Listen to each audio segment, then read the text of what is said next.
Hi everyone and welcome back. Today I want to talk to you something that I do every so often to measure myself against my peers in the United States to compare how my individual retirement portfolio, specifically my 401k and my Roth IRA, are doing against the rest of the population within the United States within my age bracket. I think this is something that a good habit for everyone to have because it helps you to keep you on track, but at the same time, it helps you to understand if the plans that you're doing and the strategy that you're implementing is accurate or not. So I think this is a good habit. This is something that everyone should be doing. And I want to share this information with you not to compare yourself in the bad sense of the world, of the word, but actually compare yourself to motivate you to actually try to improve your financial position, and hopefully your future self will thank you for having all this exercise through your lifetime. But first, I have to thank all my new subscribers from Florida and from Vermont. Also, if you're new to the channel, welcome. I am Bill. I have more than 10 years of corporate finance experience, and the goal of this channel is to help you achieve your financial goals. So if you're ready and you would like to pursue and achieve your financial goals in the future, please hit the like and subscribe button. It doesn't cost you anything and it really helps the channel grow. So let's get started. I have compiled the average and the median retirement account in the United States by age. But before we dive into the numbers, I would like to give you first what is the difference between average and median. Those are two actually statistical concepts that people sometimes use interchangeable, but they're very different from each other. So the average is you take 10 numbers, you divide them, you add them all together, and then you divide them by 10 in this example. That will give you the average. The reason why average are not it's not the best metric to compare yourself against your other peers related to retirement account balance is because imagine that you have 10 normal average household income in a set, but then you add Warren Buffett in the study. So what his income is going to do to the entire population of the set, it will skew it because his income is significantly higher than the rest of the income within our study in this example. So that's why that in this example, he will be considered an outlier and he will skew when you add them all together, including Warren Buffett's income, and you divide it by 11 now, it will be much more larger, the average, than if you take Warren Buffett out. In contrary, if you use the median, then you have the same example where you have 10 regular average household income, and then you have Warren Buffett at the end. The median, the difference is that you're going to arrange the household income from the smallest to the largest one. And then you count 5 and then 5. So you're going to look for the number in the middle, and that will be your median. So that is a better metric of how you're doing to compare yourself, how you're doing versus the average or the median, in this case, of the population in the United States related to retirement account. So let's start with the people in their 20s. Within the age bracket, the average retirement account balance is $101,723, but the median is closer to 32,778. And this makes total sense. Most likely, early within your 20s, you're finishing your school or you're starting to work. So at that point, it's very unlikely that anyone has saved anything significant in their retirement account. When I remember when I was in my 20s, I wasn't even thinking about retirement or investing or anything. I was most of the time I was partying. But so if you are currently in the same spot where I was when I was in my 20s, don't feel bad. My advice to you is to try to start investing as early as you can. If you can start on your early 20s, try to start investing on your late 20s. And if you're not able to do it, set up a budget. Take a look at it and see why you're not able to do it. Is your income too low? And what can you do to improve your income, to increase your income? Or are your expenses too high?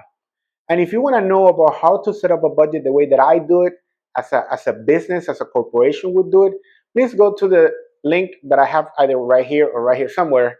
And you will see a link. Go to that video, watch it, and then come back to this one. Okay, so now for your 30s. So the average retirement account in this age bracket is $242,481,000, and the median is about $95,244. So like I said previously, during this stage of life, you most likely are starting to climb the corporate ladder, or are starting to get more raises, or increase your education level. And Fidelity recommend that during this stage of life, you should have saved already between 1 to 2x your annual income. And again, these are just benchmarks. So if you have not saved that yet, again, don't worry, don't freak out. You still have a lot of time, but you have to start making retirement your priority. The worst thing that you can do is to don't think of retirement until you are a year or two away from retirement. At that point, yes, it's too late. But during your 30s, you still have plenty of time to be able to save enough to have a comfortable life in the future. So what about the people in their 40s? The average retirement account in their 40s is $548,901, and the median is around $233,761. During this stage, Fidelity recommends that you should have about save in your retirement account about 3 to 4x your annual income. And again, if you have not reached this stage in your 40s, you still have time. However, at this point, you really need to start stepping up your savings. I recommend during this stage, or through your whole life, to try to save no less than 15%. And that sounds crazy high. I understand that not everybody can save that. But again, your goal should be, how can I improve my financial position today so I can save for my financial position tomorrow? So now that we're approaching the 50s, this is when you're, probably 10 to 15 years, maybe 20 years away from retirement, but you're starting to get to the point where there's no return. So let's see what is the average retirement account in the United States for that age bracket. And the average retirement account for that age bracket is $981,724, with a median of about $477,201. Fidelity recommends around between 5 to 6x your salary at this point. And as you can see, the median is starting to reach the $500,000. That will not give you a very high income for you to live, at least not in the United States. You can move to another countries. There's a lot of retirees. They move to Mexico because the standard of the cost of living is much more economical than in the United States. And if those are your plans, maybe $500,000 to $1,000,000 will be good enough for you to live comfortably, as long as you don't have any other debt like house debt or credit card debts and stuff like that. But at this point, definitely you should be maxing out or trying to max out your 401k and your Roth IRA, or at least investing 15% of your income into a retirement account. Also, at this stage of life, you should be approaching the cancellation of your house if you have one. And definitely, you should not have any high interest debt like credit card or student loans. So finally, we reach the 60 and beyond. So the average retirement account of someone in their 60s and beyond is around $1.2 million. And the median is $610,546. During this stage of life, some of you might still be working and would like to work until those 70s and beyond. However, some of you might be also looking to a full-time retirement at this point, especially after you're 65. Most likely, most of the people will start retiring between 65 years old in the United States until they're 70 years old. And at this point, you should be starting to change in your portfolio. Your portfolio should be more into the conservative or conservation mode instead of growth mode. And what I mean with that is your portfolio distribution should be more allocated heavily into bonds and not into equity. Okay, so now that you understand this data, so now what? How can we boost our retirement contribution or retirement account in a way that it will be sensible for everyone watching this video? And I think the first thing that you need to do is, after you do your budget and you understand what your financial position is, trying to increase your retirement contribution by 1% every year. Set up something modest, something that you can do and you can stick to it in the long run. So if you're only contributing 1% of your salary today, next year trying to contribute 2%. Or if you're only contributing $1,000, try to contribute $1,100. The goal of this is, if you do these small increments consistently for the long run, it will have a very big impact when you're retiring. So just don't be discouraged if you're not able to go from, I don't know, 4% that you're doing right now to 15%, how I recommend. I know it's not reasonable for everyone, but what I want you to do is to really make the effort today to save for tomorrow. Another good way to improve or to boost your future retirement balance is, if you work for a company that matches your retirement contribution, please take advantage of that. It's free money. Most of the company, they matches your contribution up to 6%. Some of them a little higher, but most likely will be between 2 to 6%. So if you contribute 2% of your salary, the company will match 2%. And that is 100% gain out of the bag, plus whatever the market will earn you in the future.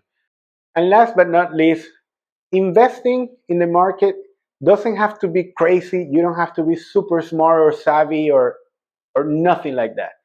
In the contrary, investing should be boring. You should not be focusing on what the news are telling you, what Bloomberg or CNBC or Fox News or all of those organizations, that what they're trying to do is to sell you a product. The best way that you can do is to invest in a low cost index fund. The lower the cost, the better, and start as early as possible. Like I mentioned before, your 20s is the best time for you to start investing. But I understand I didn't do it during my 20s, and I cannot blame you if you haven't done it during your 20s. But the second best time for you to start investing is today. Don't wait for tomorrow. If you can invest a dollar, invest a dollar. Set up your future self for success, and that starts today. So what I want you to take away from this video is that all this information that I provided, the average, the median, are just benchmark. And it will not tell you how much you will need individually for your retirement, for your specific retirement. You have to figure that out. And a good way to figure that out is for you to understand what your financial positions are today. So then you can do a projection of what can they be or what they will be in the future. And based on that, then you will be able to understand how much you will need, and then you will be able to then plan how much you will need to save today in order to achieve that goal. And what I hope, I really, really hope for everyone that is watching this video, is for you to achieve your financial goals in the future, and during your golden years when you're retired, you don't have to work and you really don't have the burden of being afraid of where the money is coming, so you can have a comfortable retirement. I believe that in the United States, we work very, very hard, everyone in whatever position or job you might be doing. So the best thing you can do is prepare yourself for a retirement, especially when our government doesn't give us any type of safety net. The Social Security is really not a safety net that you should be relying on. I think that it will not go away. I don't think no politician has the guts today to make any significant changes to eliminate it completely, but I believe that it might go down in the future, and it will create more financial burden for each one of us when we reach our retirement age. So if you like this video, thank you. Please go to the comment below and tell me what do you think, if I missed something, or if you would like to learn something else about retirements, how to calculate your retirements, or how can I improve my specific retirements account. Please let me know. Just leave your comment. I read them all, and I'm really, really interested to understand who you are and what your goals are. So thank you, and I see you next Sunday. Bye bye.